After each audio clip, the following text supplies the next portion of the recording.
KPCC പ്രസിഡന്റിനോട് നിങ്ങൾ BJP-യിലേക്ക് പോകാൻ പോകുന്നു എന്ന് കേൾക്കുന്നുണ്ടല്ലോ എന്ന് പറഞ്ഞപ്പോൾ ധിക്കാരപൂർവ്വം അദ്ദേഹം നൽകിയ മറുപടി ഈ ടെലിവിഷൻ ചാനലുകാരുടെ എല്ലാം കയ്യിലുണ്ട്. അല്ലേ? ഞാൻ പറയേണ്ടതുണ്ടോ?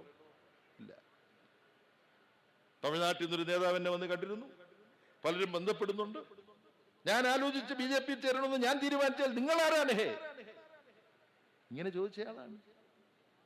അതങ്ങനെ ഒരാൾ ചോദിച്ചല്ലേ എന്ന് പറയുമ്പം അങ്ങനെ ചോദിച്ച അത്തരം ചോദ്യത്തിന്റെ അന്തരീക്ഷത്തിലാണ് കരുണാകരൻജിയുടെ മകൾ പത്മജയ്ക്ക് BJP-യിൽ ചേരാൻ കഴിയുന്നത്.